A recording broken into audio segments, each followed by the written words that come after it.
Today's 7 Habits message is, courage is what it takes to stand up and speak.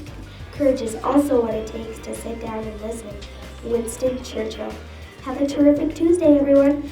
And if you see somebody without a smile, give them one of yours.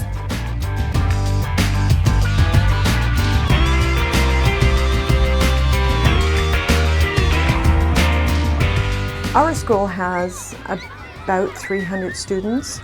We have 17 teachers and 12 educational assistants in our school. Crawford Plains is a happening place. We're like a village. When people come into our school, they immediately have that feeling of belonging, whether it's students or parents or our outside resources.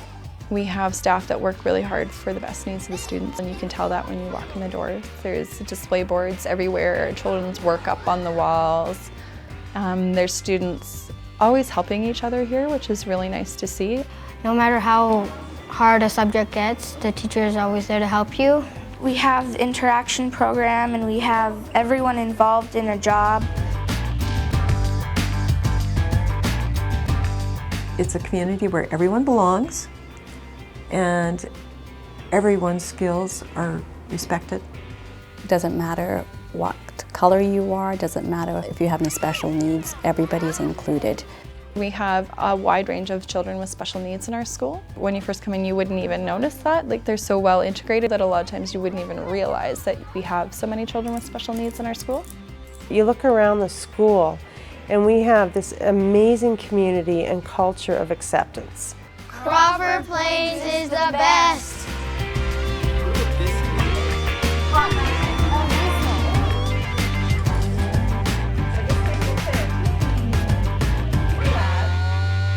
One of the things our school has done this year is being part of the IEPT initiative, the Inclusive Educational Planning Tool.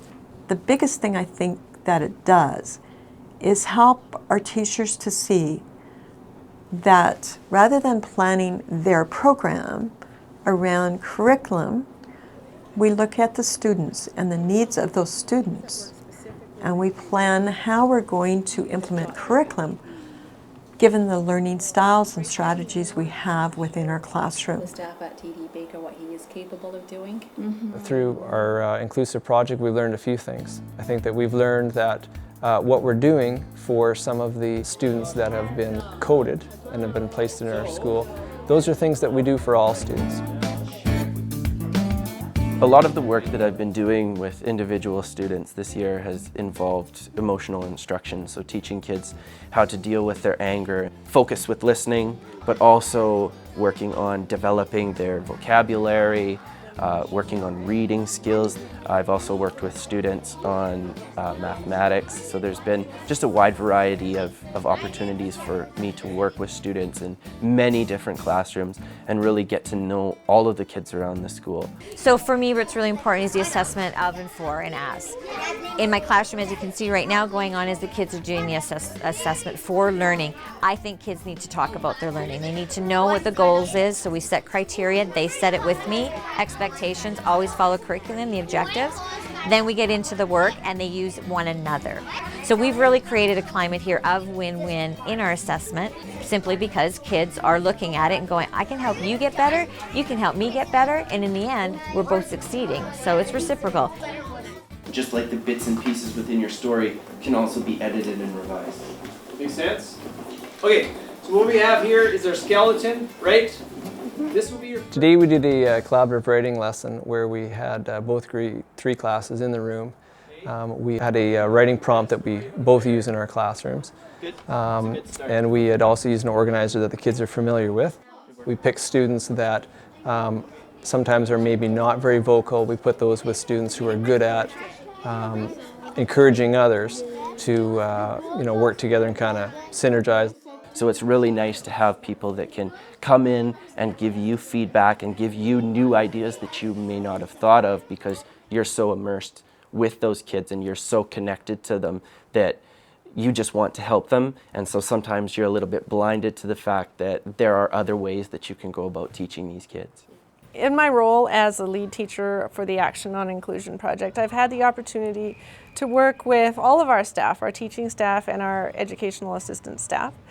I've had a few roles. Primarily, I've been relieving teachers to give them the gift of time to work together and to collaborate and plan with each other. So we have 2 classes at each grade level, which gives those teachers the opportunity to have common planning on common subject matter. I do play a mentor coaching role with our staff. So I have been assisting teachers in areas of guided reading strategies, sat in with them on their reading groups, just help them organize strategies that would work best with the students that they have. I know she's not doing a lot of home reading at night. We are having our guided reading meeting that we email Jean ahead of time to let her know about every 2 to 3 weeks, and then she emails us back and lets us know if she's able to cover our class. And we have a big team of EAs who are also helping us with our small group guided reading. No? If you guys had 7 puppies, would your family be okay with that? Or Over the years, as our EAs have become more skilled and more trained, our teachers have been more used to utilizing educational assistants in the classroom. I feel confident going into a classroom. I feel empowered. I feel at ease when working with the teachers and students because I'm knowledgeable in what the school-wide focus is.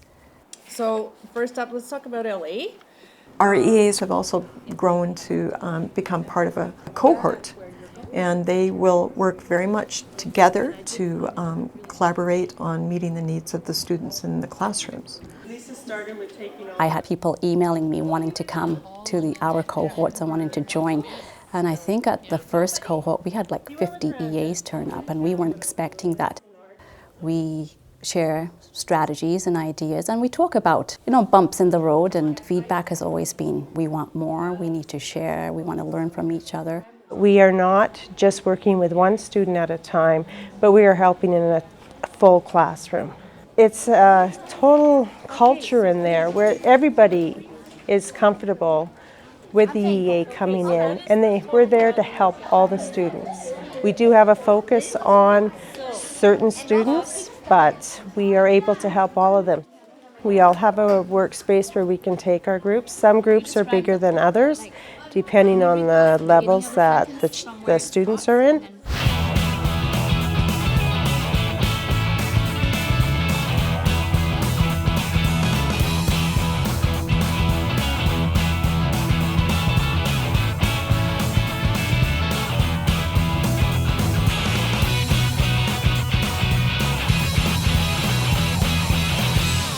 Kids can be on the computer and be reading at the levels that they need to be at. And they can do that independently. They can do it at a variety of times in a variety of locations, including their homes. Our SWAT team is our students willing to assist technology. So our grade 6s would go out and assist our teachers in doing things like video conferencing. They work on signing on the computers for teachers first thing in the morning so that kids can come out into our pod areas and quickly be on programs like RazKids. I think when we're talking about students that have special needs or needs that need to be met in a different way, technology offers them a different tool. Through the use of the netbooks and the technology that we've incorporated in the last few years, has allowed the students to come up with a better finished product. I think it has also given them an opportunity to perhaps express themselves where they wouldn't have otherwise. One student that I've worked with, we've taken the iPad, and to build up his vocabulary, because he is a student who has English as a second language, he's been using this vocabulary program to build up his background knowledge about some of the things that we're experiencing in the books that we're reading, so that his comprehension skills begin to develop and begin to become stronger. We need to use whatever will engage our students in learning. The Zuma chair, what it does is allow the child to rock, so that some of our attention deficit kids can be sitting in their desk. They're not jumping out of their desks, but they're able to move and get that movement that they need, that's necessary for learning. You always want to look at the environment first before you start changing anything for the student, because if you can do an environmental adaptation, that's easiest.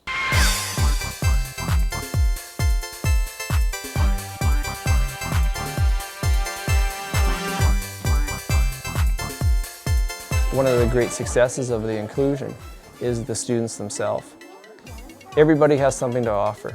I think sometimes we underestimate what the kids bring to the classroom. We're teaching all these students at the same time using the 7 habits.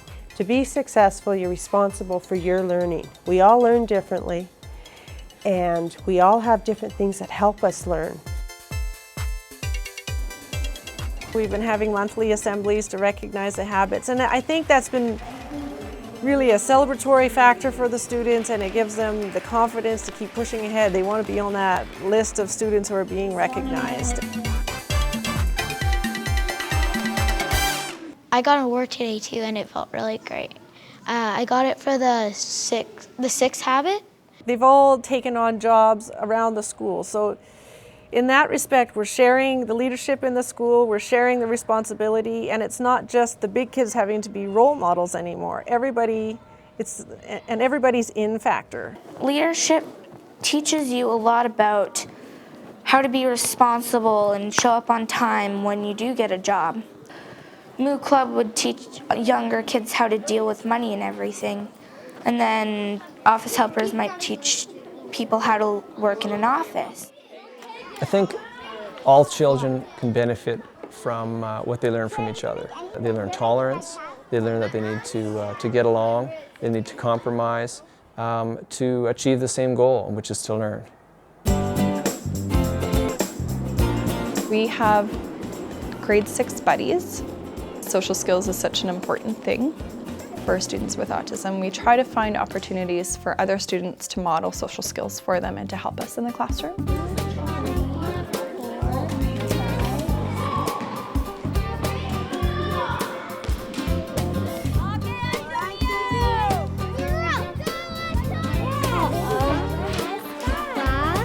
Sometimes I will point at the word and he'll say it, and sometimes he'll say like the words nice and clear, and that's when I give him a star, and if they get all of those stars filled up, they get to pick a prize.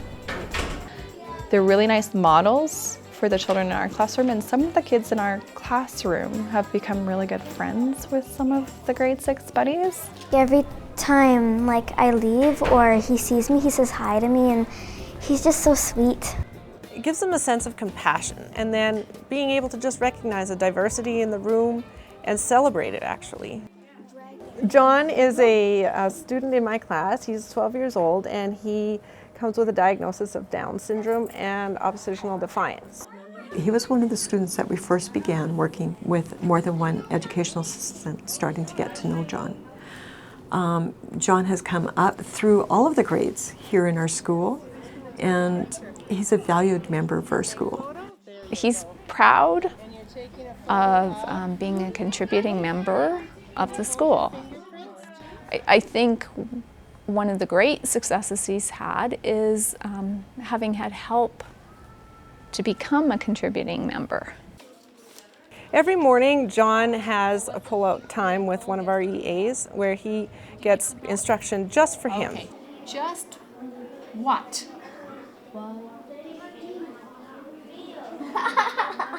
We find that with John, sometimes he wants to do something else before he wants to do the task.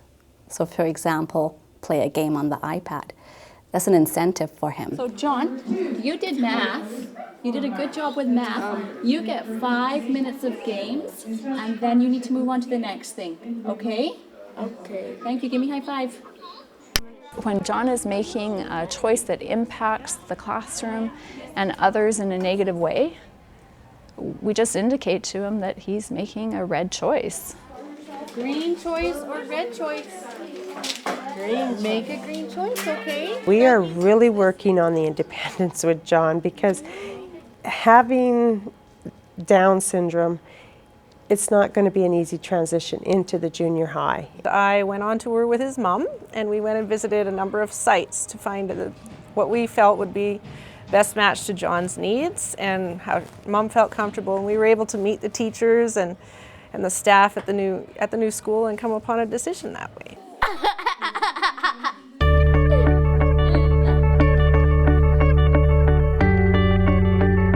When I first had John, somebody gave me a story called Welcome to Holland. And in that story, it talks about planning a trip to Italy You have the clothes spot, you've got the ticket spot. You have the guidebooks, you've learned the language, everything's set, you get on the plane, you arrive, and the stewardess, when you land, says, "Welcome to Holland." My experience with John is if I spend too much time wishing I were in Italy, I miss the beauty of Holland. So enjoy where you're at. He realizes that he can be a helper as well as receiving help.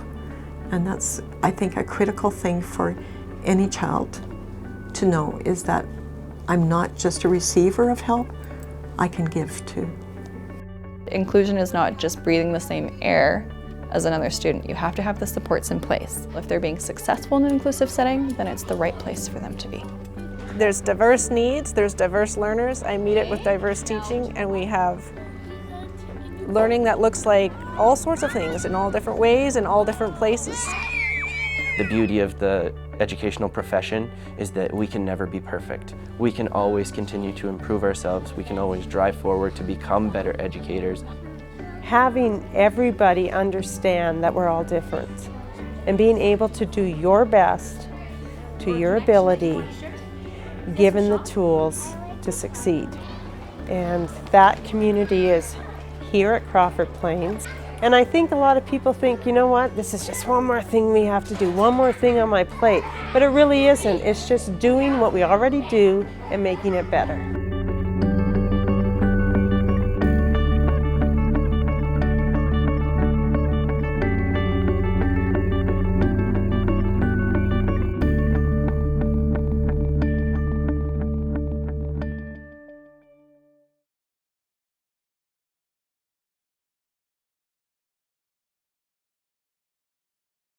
To learn more about what Edmonton Public Schools is doing to support inclusion, visit us online at epsb.ca/inclusive learning.